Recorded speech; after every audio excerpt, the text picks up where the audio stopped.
Good to go whenever, Jerry. Okay, I think it's right around 6, so let's get started. Welcome to everyone. And a special welcome to Muriel Scott. She's rejoining our committee as a voting member. And so welcome, Muriel. We may have something later on that we need to talk about under 6.1 around terms of reference, but we'll do that when we get there. I guess I just wanted to take one moment at the start, just a moment of reflection. We can't turn the radio on without hearing about housing. We can't open our local paper. There's often things on the news about housing. So I guess what the message I would like to sort of open up with is that housing has never been more important than it is now. And I'm saying this as much for myself as anyone, I think we have to continue to press forward, not be frustrated by the pace of things, realize that we have made some gains and we will continue to make gains.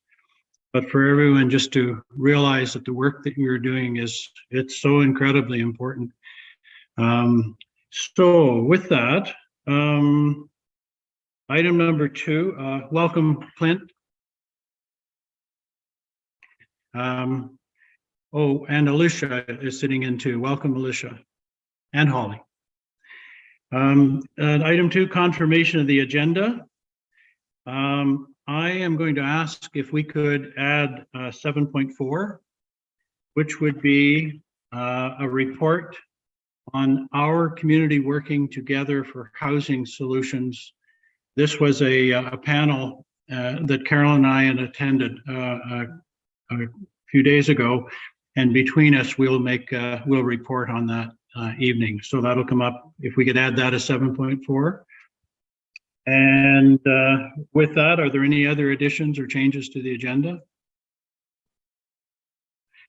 Could I have someone to move and second the agenda then? Okay, Joan, move, and Carolyn second. Okay, number 3, declaration of pecuniary interest. Are there any declarations to be made? Seeing none, we will move on. Delegation and presentations. Charles Fernandez was to present. He was ready to present a week ago. And he had a conflict with the meeting tonight, and so he is not able to present. He did leave me with a couple of pieces of information that I will share. And he also indicated that he would come to the end of April meeting and present at that meeting too, if we wanted him to present. So his topic was going to be just about, yes, Holly? Sorry, just since he's not here, I will just remove the vote from that and make note in the minutes that he was not able to attend, and we'll reach out to reschedule with him. Okay, now, shall I continue to make the couple of comments that he shared? Yeah, you could do that now, or we could do it. That's fine. You can go ahead and make the few. Okay, it's simply that in the first 9 months of 2022, the food bank use was up 40% over the first 9 months of 2021. And since 2022, the use and demand on the food bank is only increasing. So that, in a nutshell, was is sort of part of his message, but we would look forward to more detail in when he presents. So we'll look to getting him on the agenda next meeting. Okay, number 5, adoption of minutes. Has everyone read the minutes? Any issues? Seeing none, could we have a mover? Carolyn will move, a seconder. Nola, thank you. Okay, so we're on to number 6. So the Affordable Attainable Housing Advisory Committee terms of reference and member appointment, yes, I will leave that with Holly. Thank you through the chair. We wanted to welcome Muriel to the committee. And then also wanted to touch base at the February 28th meeting. We had made an amendment to the terms of reference to include a position as a non-voting member. And we wanted to come back to the committee to see if that was something that they were still interested in having. Generally, it's staff's recommendation that if you don't have somebody in mind to fill a non-voting position, that it not be there. So we will need some direction, and then depending on how the conversation goes, I have a couple resolutions that we can talk about. Okay, any thoughts about the community consultant role? Holly, is that something that we could just leave? We can't leave it on the books just in case we have someone at some point in the next couple or 3 months that we would like to add? We can leave it there. It is up to the committee. If it was, we would bring it back to council for approval. Council had just sought to refer it back to the committee to see what their thoughts were, knowing that you had somebody specific in mind. And like I said, we don't generally leave them empty, but it's completely up to the committee's discretion. Okay, any thoughts from committee members?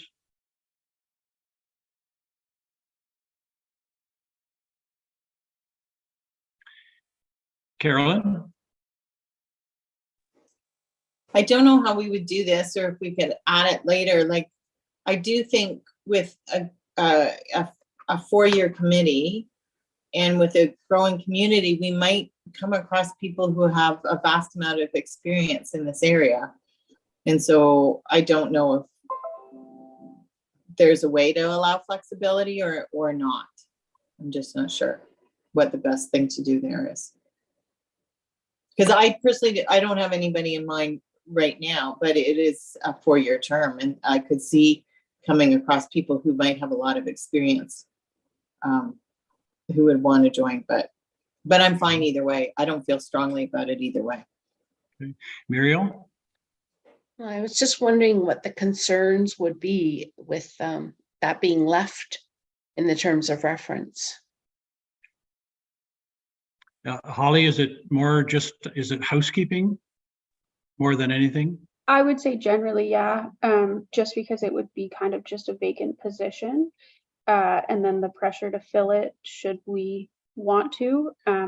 Either way, it is fine, and it's completely up to what the committee wants to do. And I have resolutions for both, so whichever direction you want to go. So should we come up with someone, and then what's the process, the procedure? Does it then have to go back to council? Okay. I guess just for something for the committee members to think about, we could really benefit from someone who understands funding and maneuvering funding and accessing funding. And I'm just wondering, I'm hoping that we might have someone with those skills might happen to fall into our lap here one of these days. So if the committee members are supportive of this, I would suggest we leave it open on the books at this point. And if anyone has someone they come across in their conversations that they think might fill this role, is it appropriate for committee members to let either Martin or myself know, or would you like them directed to you, Holly? Either one is fine, if you could just include me so I know where we're at on things, but okay, that's fine. So sure. It sounds then like the committee wants to leave it in.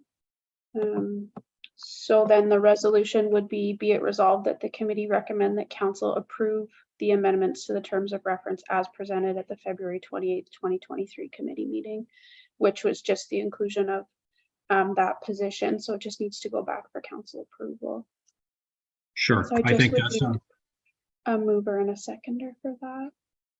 okay. Mover, Joan, seconder, Muriel, thank you. Okay, moving on to 7.1. This information was circulated. There is an opportunity for a member of the committee to attend virtually the 2023 Canadian Rural and Remote Housing and Homelessness Symposium. It's June 6th to the 8th.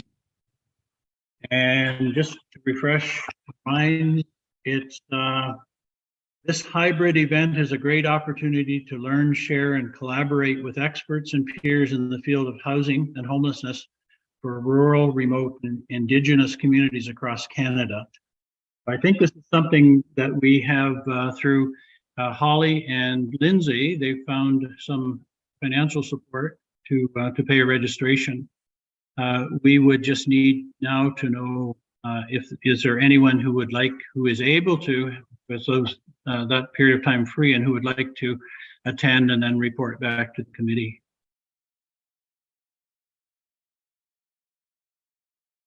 Nola? Yeah, I'd be interested, but the option is only to attend virtually as opposed to, yeah, okay. All right. Yeah. Just, sorry, Nola, I had to mute you. There was some feedback, just so you know. Because it wasn't originally in the budget, we kind of had to reallocate some funds from the lack of mileage that we won't be using because the meetings are virtual, so it is only in the budget for virtual attendance. Going forward, though, next year, if that's something that the committee would like to add, we can certainly look at that then. Sure. Okay. Is there anyone else with a burning desire to sit in on a symposium on 6th to the 8th? If not, and if it's supported by all committee members, we will ask Nola to do that on behalf of the committee then. And we just need a mover and seconder for that as well. Okay. Someone move that, please. Joan? Seconder? Carolyn? Thank you. Okay. 7.2 is included as more of a chance to talk about whether we should be thinking about some update to our information campaign. Jordan did a great job of putting together an information package that was used at the seniors fair, and it was also distributed to council and to the public. So I guess I'd be interested in your thoughts about if we were to do something in the way of keeping this issue in front of the public, what would that look like?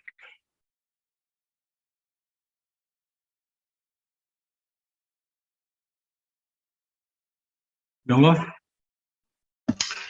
Well, are you aware of this Institute for Southern Georgian Bay, where they've got collaboration amongst like a geographic region? Their vehicle for gathering information and delving into things were these virtual town halls and an open invite. And I think, you know, they've been able to do a lot with that. So maybe that's a format that could be used with, and they would do maybe, I don't know what the frequency would have been, but it sounded like at the beginning, it was like every 2 weeks they'd have these town halls.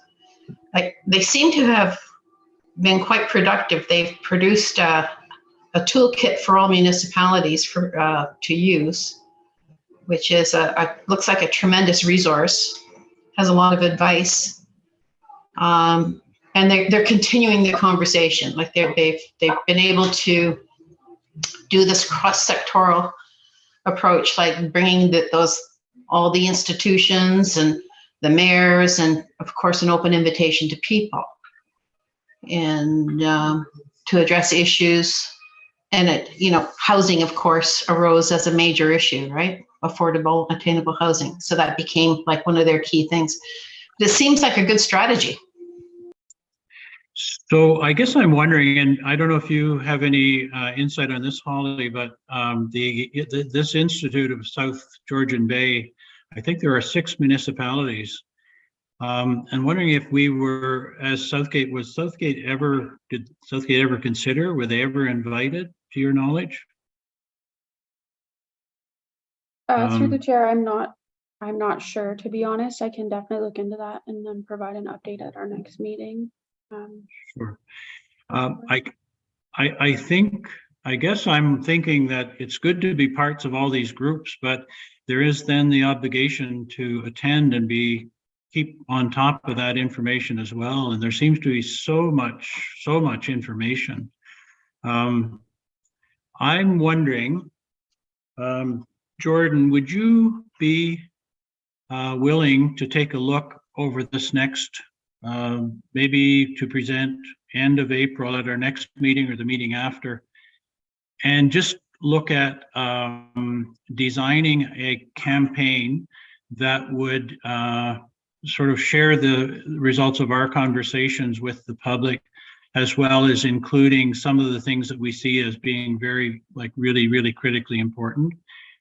Is that something that you might have time to take a look at? Yeah, for sure.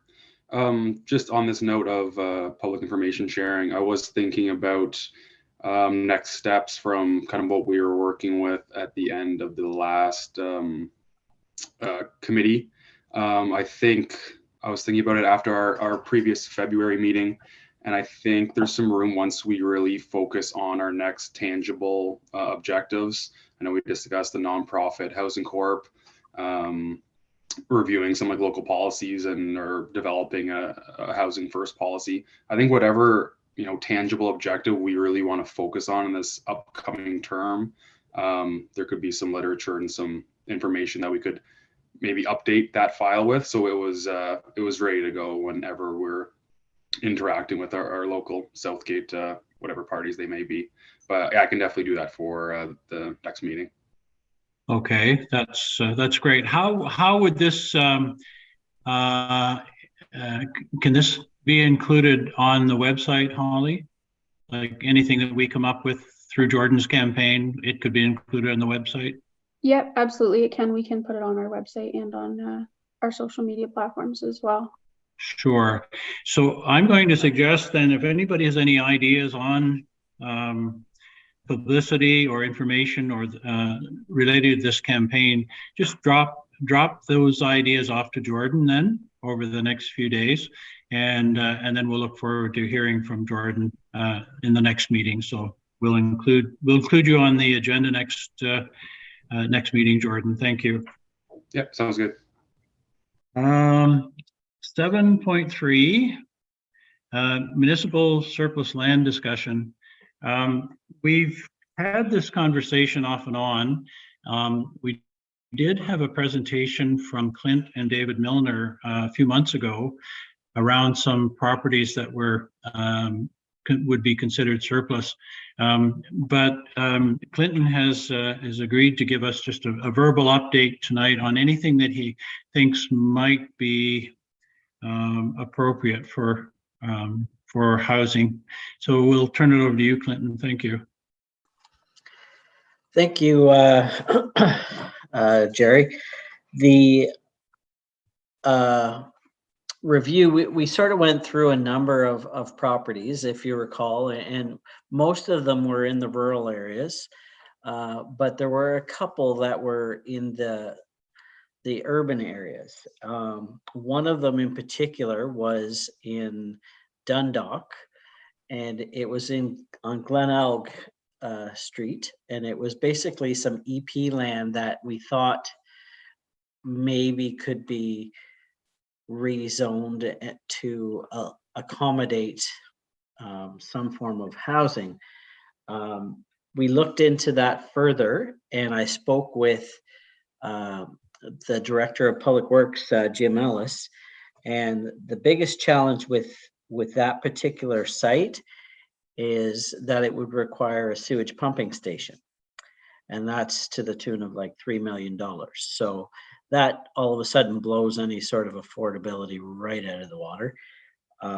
So that parcel, I would say, has potential, but in the future, if you know what I mean, when other larger developments have happened in the north end of Dundalk that would maybe help pay for that pumping station, and then therefore, once it's there, carving out a lot is not that big a deal. But right now, it's not in the cards just based on the cost to extend services to it.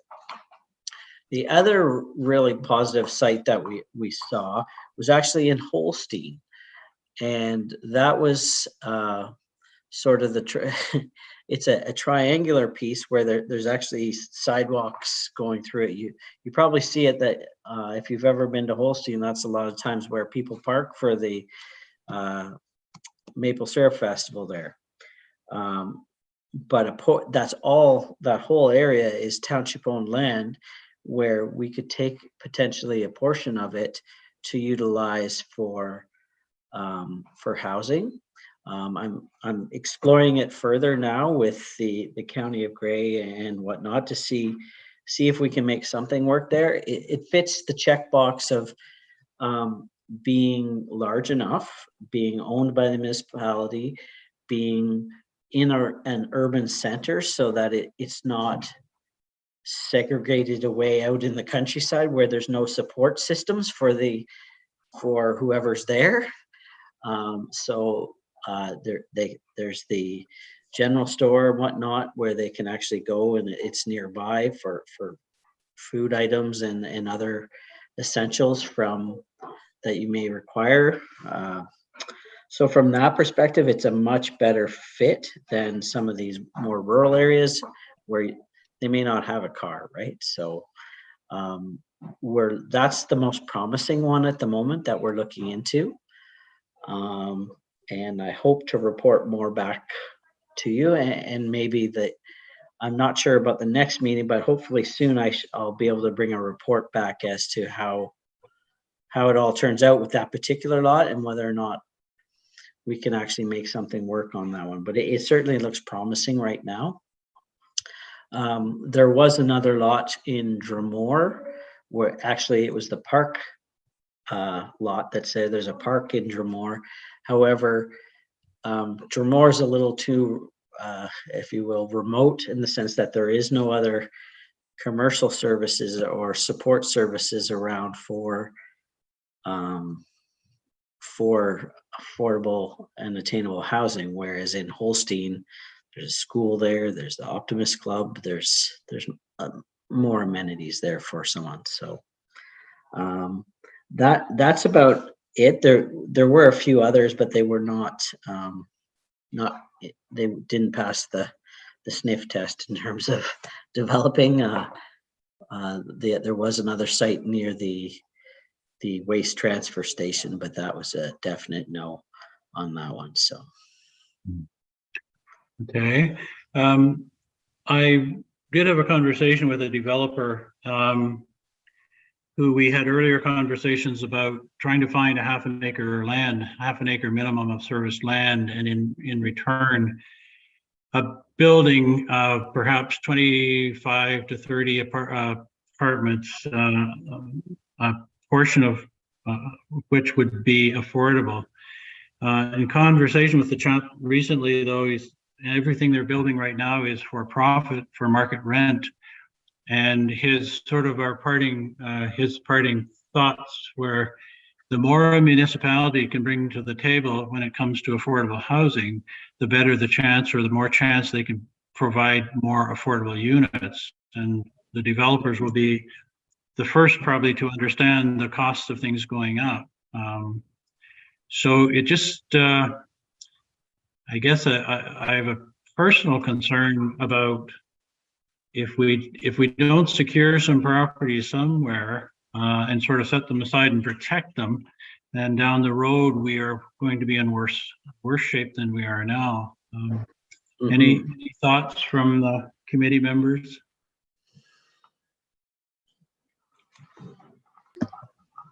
Can I just clarify? So these lots that you're talking about are already owned by the the township? yeah, they're either vacant or parkland. I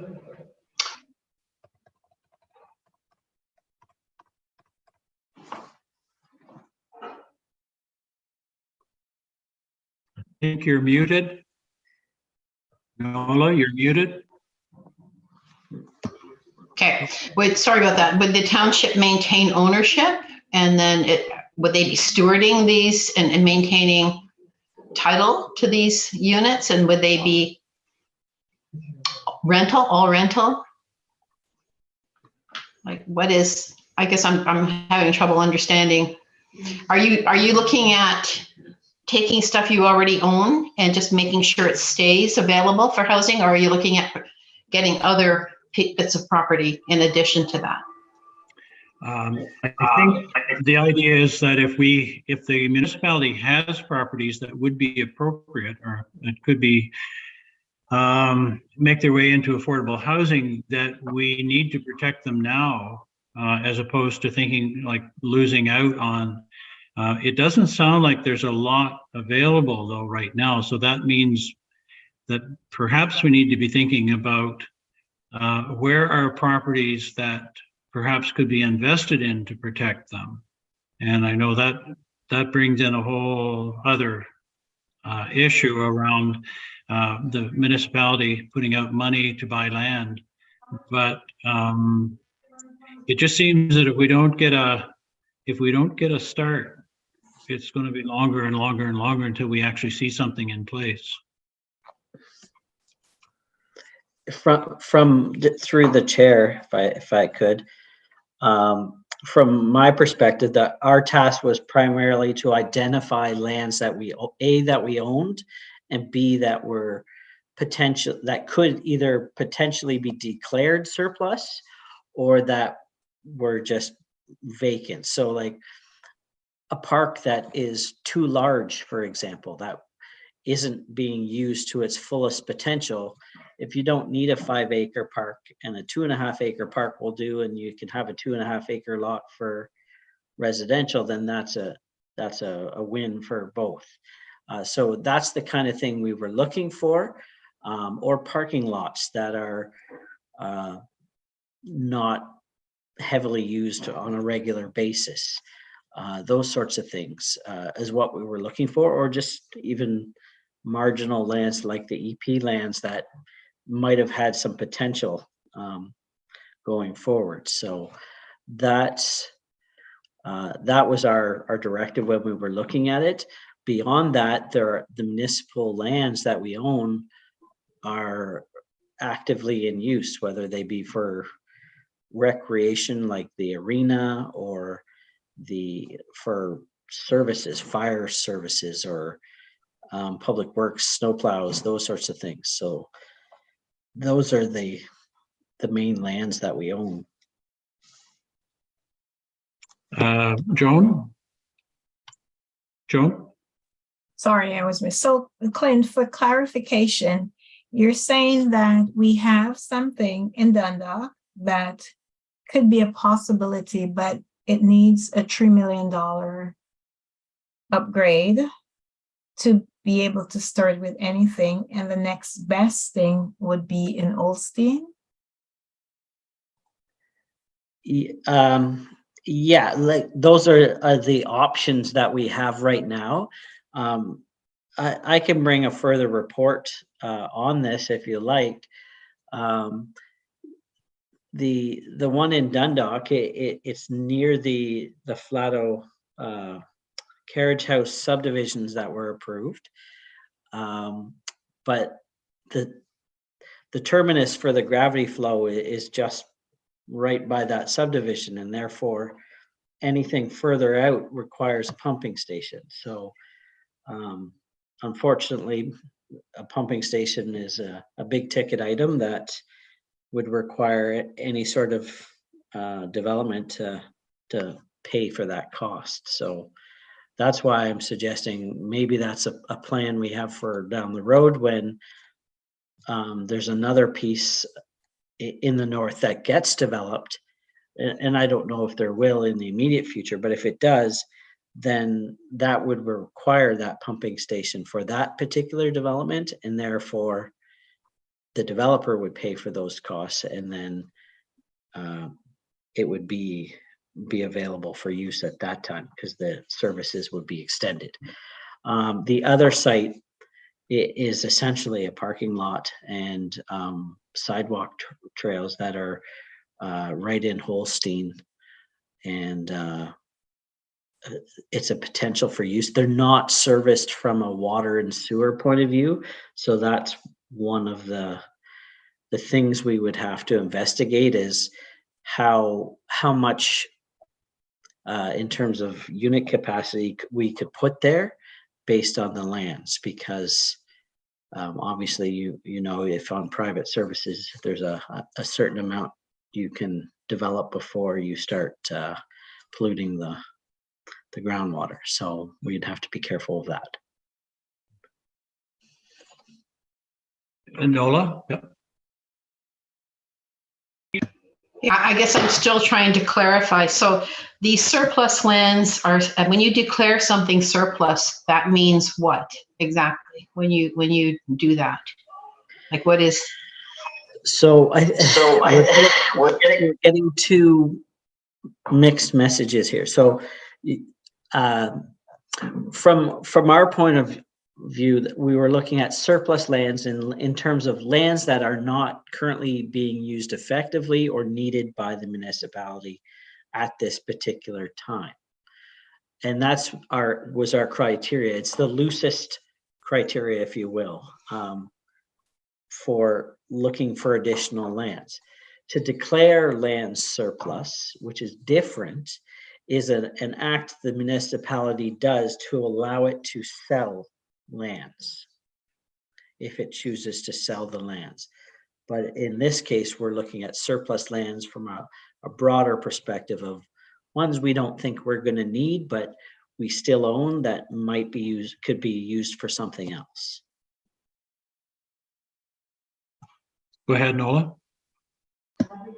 Still, okay, thank you for that clarification, but just drilling down, like I think I just wondered what the intent is. So then are we wanting to declare that and keep that in trust for like the affordable housing units and just make sure that it's available should something arise in the future? Is that where is that what you're thinking? That it'd be a good idea to kind of hold it in trust? I think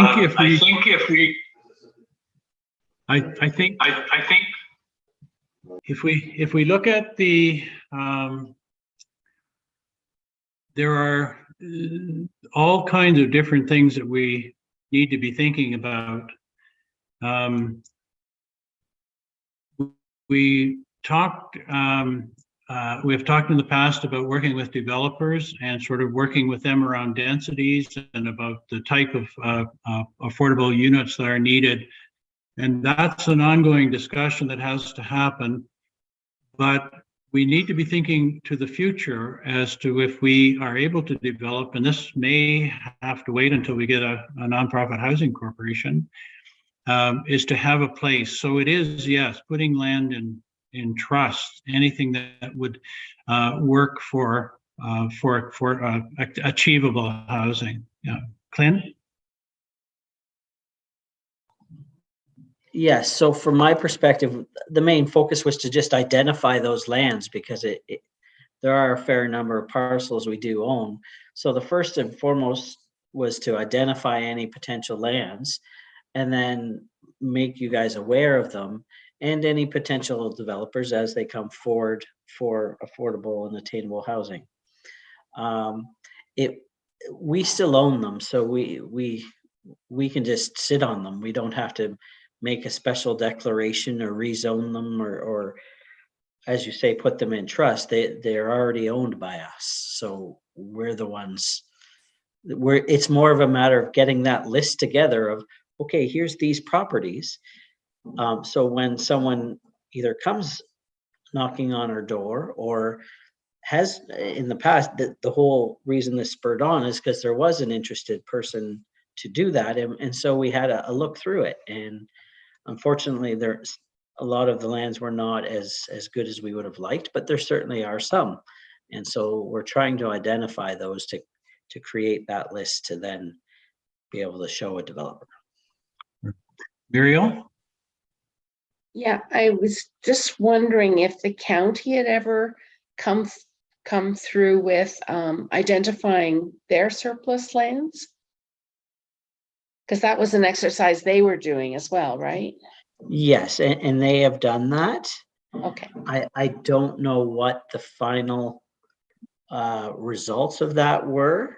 I do know they did identify a number of properties, but I'm not sure if they acted on that accordingly. I'd have to follow up with the county. Liz Buckton, who is the policy planner for Grey County, was reporting on that at the meeting that Carolyn and I attended. So maybe we can do some digging into where that list sits too. For the next meeting or when it works for your schedule, Clint, if you would put together a report and present, I'm wondering if we could ask you to use your imagination. Are there any properties that are municipal properties, and you mentioned about, well, there are works yards and there's different places that are being used. Are there any that are not immediately come to mind, but might be something that might be able to work in the future? So if you would be willing to come, is the end of April meeting, is that convenient for you, or do you want to leave it till May? You're muted. You're muted. Sorry about that.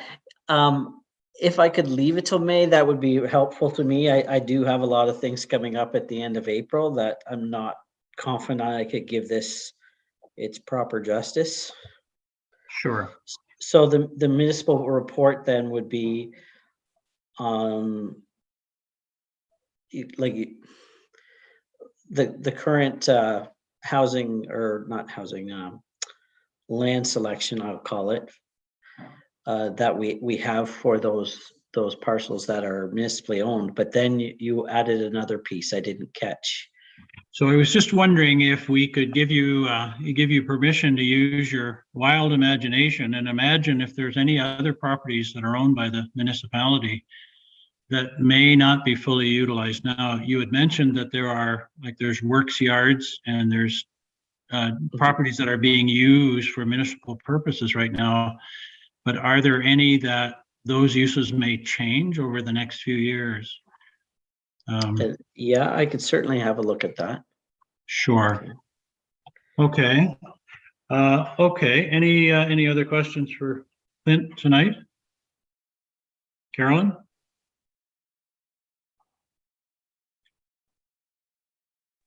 Sorry.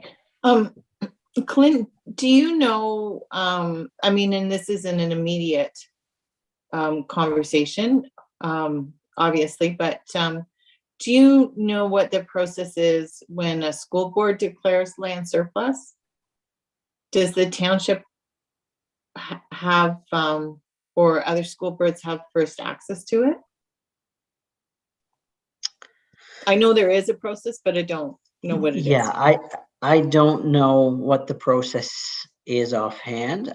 I'm to be honest, I'm not sure that like the municipality is even notified. I think it's put out to the public to like, and usually a developer comes along and snaps it up. But like, I'm just thinking if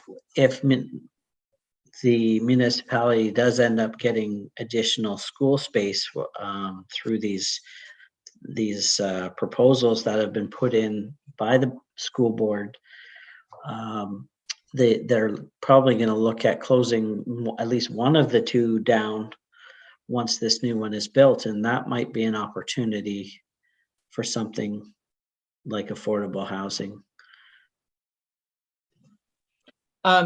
And it's just, it's planting that imaginary seed, right? Like, or that broad seed in terms of, because obviously we haven't even been approved for a school, so we're not there yet. But I do think there's a process of priority before it goes out to a developer, just in terms of other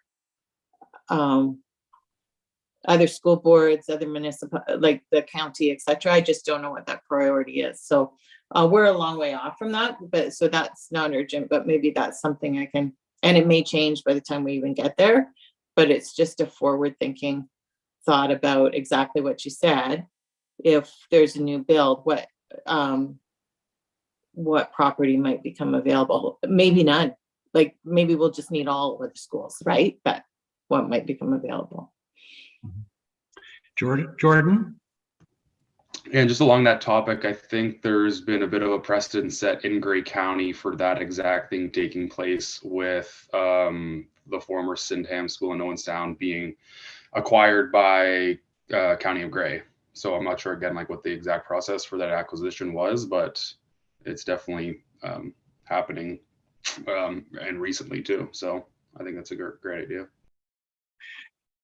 So I know that Mayor Milne has had conversations, and I'm sure others have had conversations with Blue Water Board and the province around the school that we so badly need in Southgate and specifically Dundalk.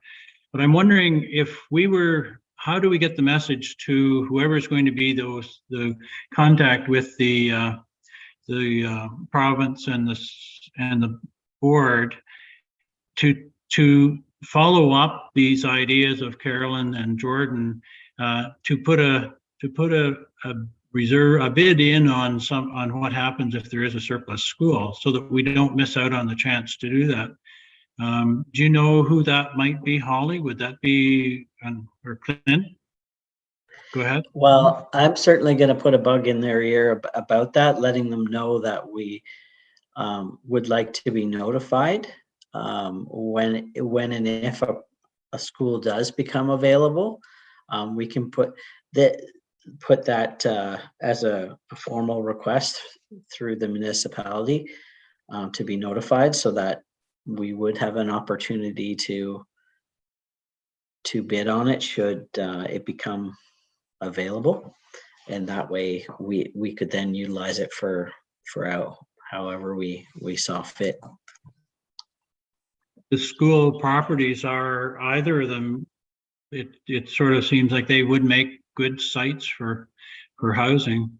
So sure, that sounds great, Clint. So any other questions? Any other thoughts on this topic?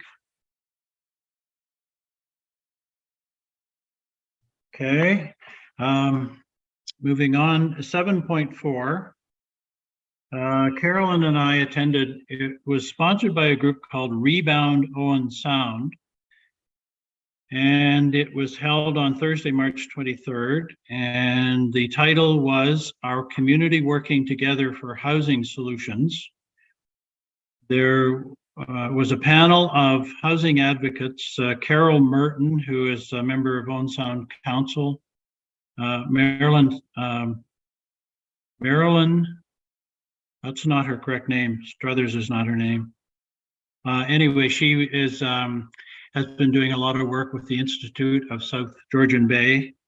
Liz Buckton is the senior policy planner at Grey County, and Francesca Dobbin is the executive director of Bruce Grey United Way. So maybe I'll ask you, Carolyn, to sort of share some of your thoughts on that meeting. I'm just going to use some of Jerry notes. I think that for me, Liz Buckton's presentation, she's the senior policy planner, just helped really, I know we're talking about housing and we're talking about all housing, and that's been the focus of the committee, but it also helped me to really compartmentalize the different issues on housing, because I think they have different solutions necessarily. And the absence of one type of housing, puts pressure on the other. So, we just talked about the definition of being affordable from the CMHC, more is 30% of your income.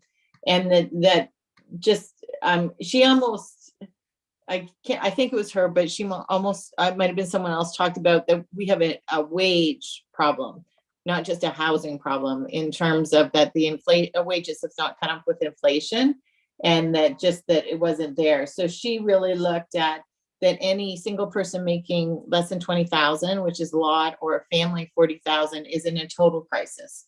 And then that there's kind of the in between in a family's under, you know, your 60 to 70,000, and not being able to buy houses where before they would have, and rents being difficult. And that I can't remember, Jerry, but I think it was 1,200 people on the waiting list for their affordable housing. And then homelessness, and just the whole continuum. So it really helped me to understand that when there's not a rental that's affordable, then people have to stay in. If they're in low, they have no way to get out. There's no middle step there, right? So we can't move people out of the low income housing because there's nowhere to go. And if you want to downsize, there's nowhere to go either. There's that missing piece that's putting pressure on both sides. And then, of course, just the lack of housing completely for the lowest income. And for her, she talked about that we really needed to change our mindset about that housing determines sustainability, and it's an infrastructure. You need houses to have employees, to have work, and it's just a cycle. So that was it, and that she felt that communities really needed to invest in housing as if it was an infrastructure like anything else. So that was, and she is working on an updated policy, and that it for grade counting, and that she said that money's never going to drop from the sky. It's just not going to happen. That we need to work through, you know, we need to look at it as a community problem with a community solution. Francesca Dobbin from United Way, that was just it really tugged on your heartstring presentation. And she talked about that day giving somebody a tent, a sleeping bag, and a tarp, who didn't have a place to live in. It really pushed home the homelessness crisis. They were talking specifically about Owen Sound, and especially for people who are depending on disability and seniors with nowhere to go. And then Marilyn talked about her toolkit, and that it was a systems problem, and the system was working how it was supposed to, with the supply and demand and increased costs, and that we had to change the system. And I'll be honest, she had so much knowledge that I couldn't grasp half of it, right? So I have to look into that more in terms of really understanding what they needed, but that it needs to be a systematic change. Liz also talked about, though, that the numbers don't match, like that housing, the price of material has gone up, that so building a house for affordable, if you do the math, you don't end up with housing that is affordable, that it somehow needs to be subsidized. We're working through that. It's not as simple as just building a place.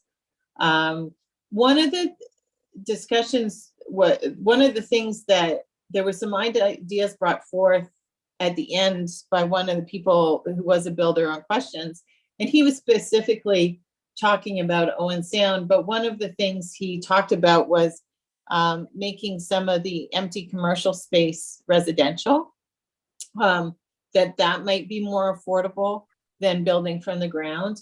He talked about asking if Owen Sound would put together a tiny home policy, just to look at that. And then one of this, another questioner really drove home that housing is a human rights issue. So not only we're looking at it as an infrastructure issue, but also a human rights issue. So I think what I took home, I think for me, Liz's presentation was most helpful for me in understanding the continuum housing needed.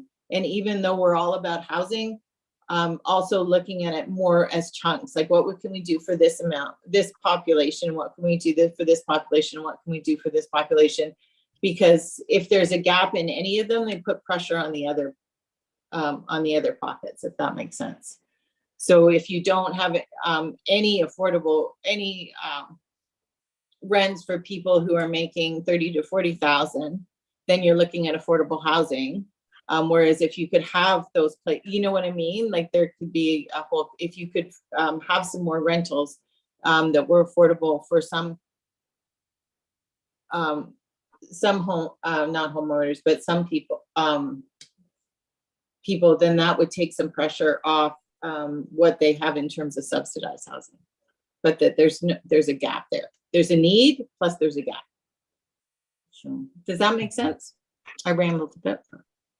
Okay. The only thing a couple of things that I would add is Liz talked about housing determines community sustainability. Yeah. So that it's not just about people having a roof over their head. It's about the future of the community, what the community is going to look like. Francesca Dobbin, she's pretty outspoken, direct speaker. Anyway, she said, we're not going to bake sale our way out of this one. And I think that was it was very interesting. I think if we look at Owen Sound as a place where the population is higher, so the issues that they're dealing with are larger in terms of number than ours are, but they're similar issues. I think it was Francesca that said the living wage was something just over $20 an hour. That's the living wage in Owen Sound. When the living wage is $20 and some cents, and then there are companies, developers coming in and advertising condos that are going to not be affordable. It's a similar situation in Collingwood. I think just recently they announced that the elevators are going to be developed into condos. And I spoke to the facilities manager for the town of Collingwood, and I said, tongue in cheek sort of, I said, so are these going to be affordable? And he said that's the most common question he's asked. And of course, they won't be, they'll be high-end housing. So, okay. All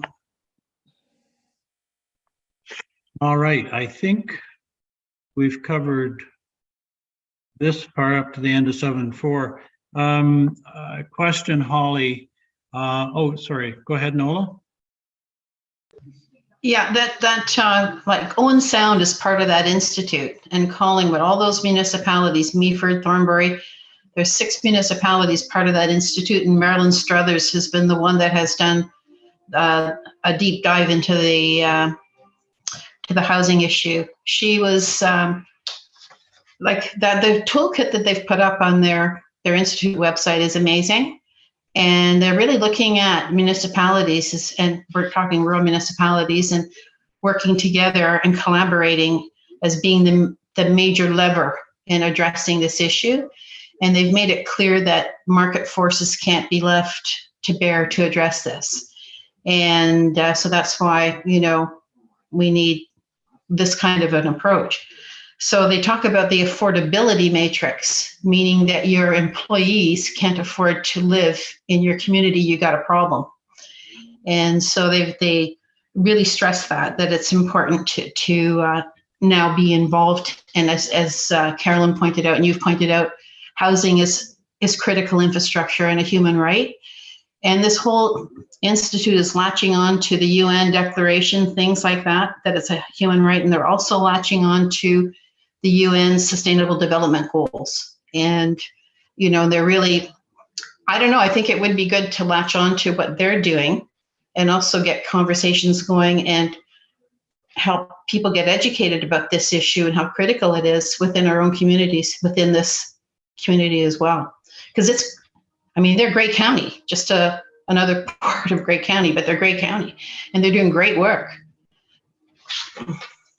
Nola, would you consider, leading up to our next meeting, to have some conversations with people from the Institute, maybe do a little bit of research and give us an opinion as to think whether we should make a resolution to council to consider joining that group as a 7th municipality?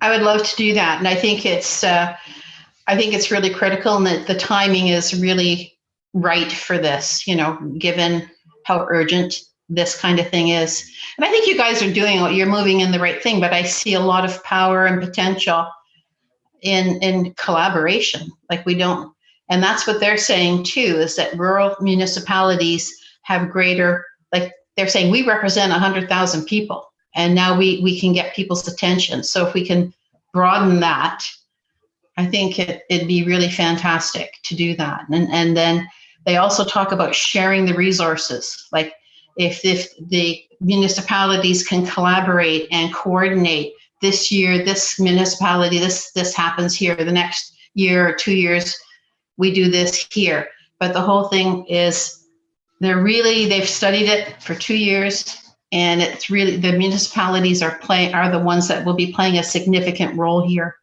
and be calling on provincial and federal levels of funding as well. Like they've really identified how to do the financing. Like the toolkit identifies all this, and I would love to do that. Okay, great, thank you. Just one other thought that's come to me is it was also pretty sure it was Liz that talked about where employment and housing is tied together, and we have a couple of situations in Dundalk that apparently the employer is considering building housing. Her caution was to be careful when housing and employment are tied together. We'll leave that for what it's worth. Okay, any other thoughts on this topic? I need a little information, Holly, going forward then to correspondence. Our correspondence list is quite lengthy. Yep, go ahead. Go ahead, Holly. Sorry, I couldn't get myself unmuted. We do have one more item, 7.5, the FCM launch of the Federal Housing Accelerator Fund. And I believe Clinton was going to speak to that a little bit. Okay. Clint, are you there? Yeah. Yep, I'm here. So this is something that was just announced literally a few weeks ago, and it requires, I guess, some work up front in order to be successful in utilizing this funding. Just to give you, the Housing Accelerator Fund is going to be a fund that has an intake once a year sort of thing. And the intake for this particular year will be in the summer. But in order to get your application ready, you have to have a plan of what you're going to do with it and how you're going to, what you're going to apply it to and those sorts of things. So it takes some work ahead of time. So there's a number of pre-application steps that we need to go through. I'll just go over it a bit here. It says the Housing Accelerator Fund provides incentive funding to local governments, encouraging incentives aimed at increasing housing supply. It also supports the development of complete low carbon and climate resilient communities that are affordable, inclusive, equitable, and diverse. So we meet the criteria in that we're in a Canadian province and we have a population under 10,000 people. So we can apply under the small rural north and or indigenous stream. And then with that, then there is applicants, it says approved participants can use incentive funding for investments in affordable housing related infrastructure, and community related infrastructure that supports housing. So it can be used in a number of ways. It says here that what is the fund? It's a $4 billion fund put out by the federal government, actually. And the approval process, basically you have to develop a local context, including housing challenges and opportunities, and determine if the fund is going to be right for you. And then you develop an action plan that aligns with the program requirements. And then you get any necessary approvals. For example, if you need any funding from the municipality, or if you need, I don't know, if you're building something as part of your plan, then you would obviously want to have the property and the zoning and stuff in place. So it says in this application steps to start all of those things now, because then when you go to apply in the summer, they'll want all of that. And if you wait until the summer, it'll be too late. So I just thought I would put this on there and see if that's something you guys are interested in doing and or pursuing. It is a bit of work to start it out to get things moving for it, but I thought I would put it out there for your discussion. So when it talks about housing related infrastructure, I'm wondering if we could get funding for a nonprofit housing corporation out of this. Possible.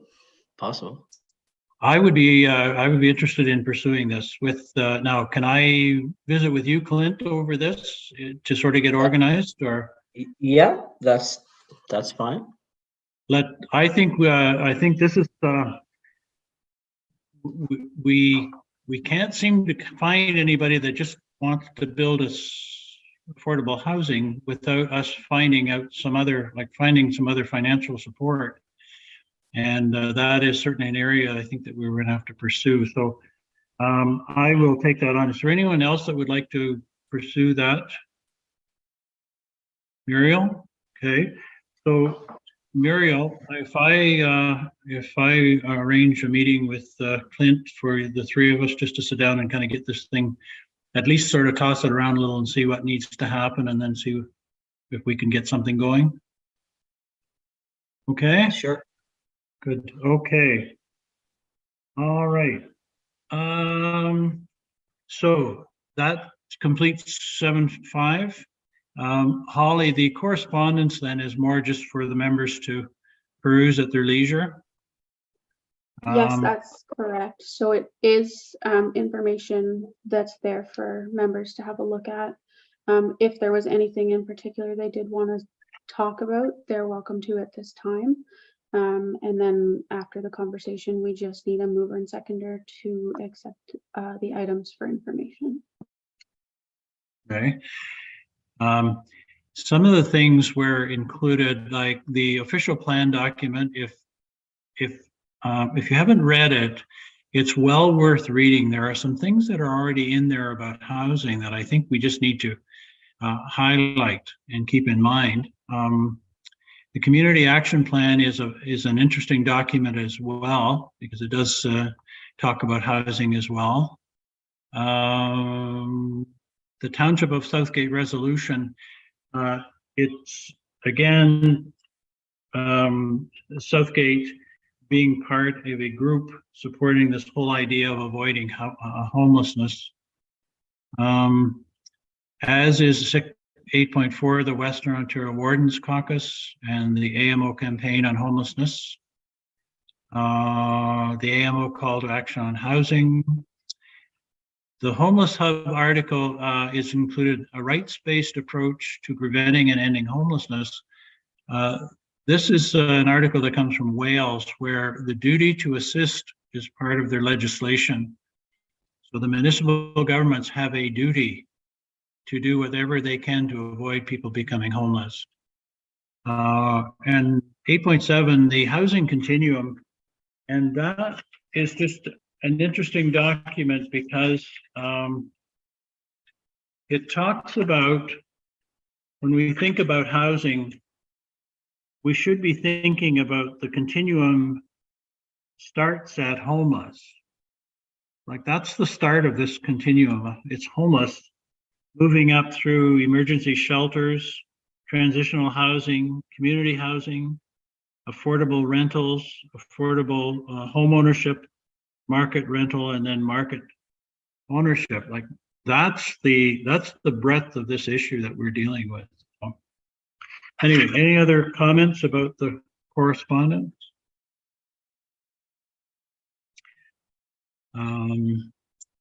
If not, I'm wondering about the date, April 27th, the next meeting. I know Joan, yeah, go ahead. Sorry to yes. interrupt. We just need a mover and seconder. Okay, we need a mover and a seconder. Okay, Joan will move, Carolyn will second to accept the correspondence.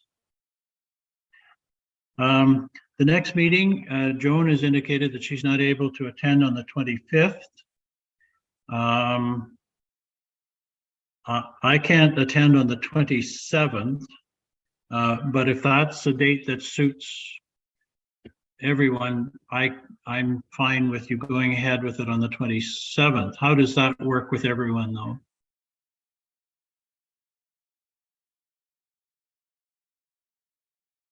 '27th, okay? Sorry, Holly? that's just want to make sure it's Thursday, the 27th at 6 p.m. that you would want to switch it to. So which other date is good for you, Jerry? The 26th, but you're, is that open for you, Joan? Yeah, the only time that is not good for me is at the last Tuesday of every month. I do work in the afternoon.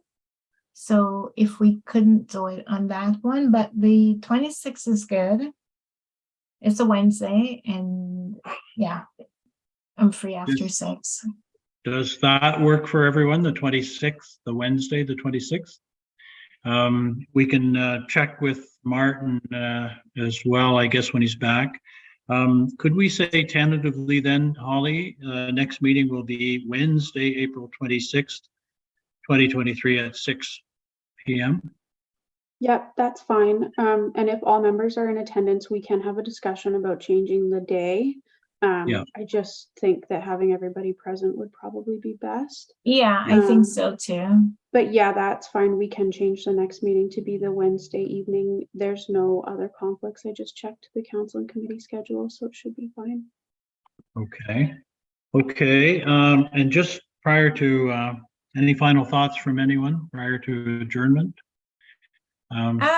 Through the chair, Jerry, I thought you had some other stuff that you wanted to bring forward apart from the course that we wanted to make sure that somebody was there. So we there were a couple of things. They relate to densities. What the one item was related to density. But I'm wondering if maybe we could ask Clinton to, in his report for May, to give us an update on densities. In Southgate, it's 25 households per hectare. My understanding that in other jurisdictions, it's higher, even up to 75 households per hectare.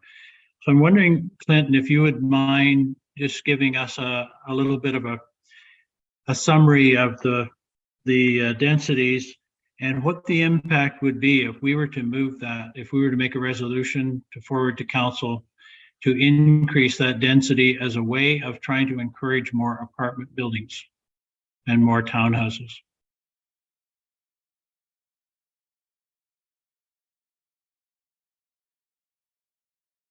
You're muted, Clint. Okay, I'll see what I can do to bring that back in May, and see what I can dig up for you guys. Oh, Okay, Carolyn? Sorry. At the last meeting, did we not make a resolution for council to consider increasing the density? We didn't have specific numbers, though. It was just a concept.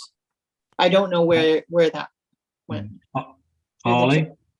Yeah, we did. So it does need to be presented to council now, and it is on our list of things that we are going to bring to them.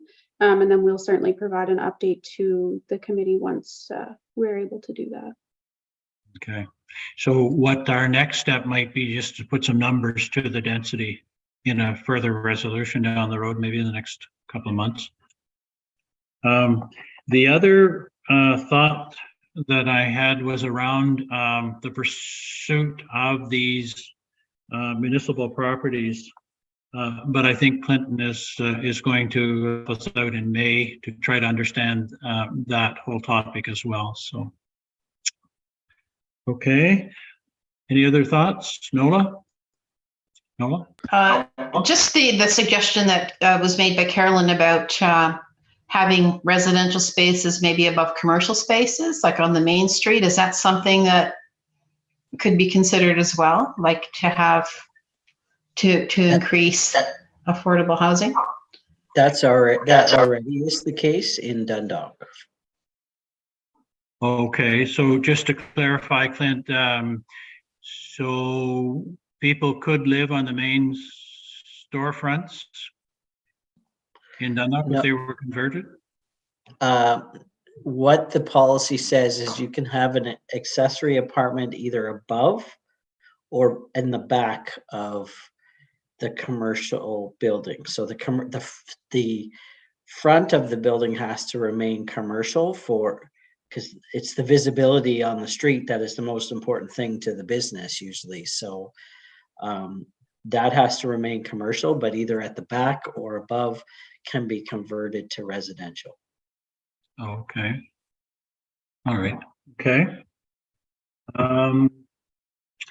Okay. Any other thoughts? I would just like to thank everybody for their time, and I want to thank you, Holly, for all that you're doing for the committee. Alicia, thank you. And Clint, thank you for taking your time tonight and spending with us. Anybody that has thoughts between meetings, be sure to share them. You can forward them to Martin or to myself, and we'll make sure that they are made known. If there are items that are that should be on an agenda for a future meeting, we will get in touch with Holly and make sure that happens. So entertain a motion to adjourn. Muriel, do we need a seconder? Carol. Okay. Okay. Thank you all. We'll be talking. Thank you, Have a good night. Ollie. Thank you, Alicia. Thank you, guys.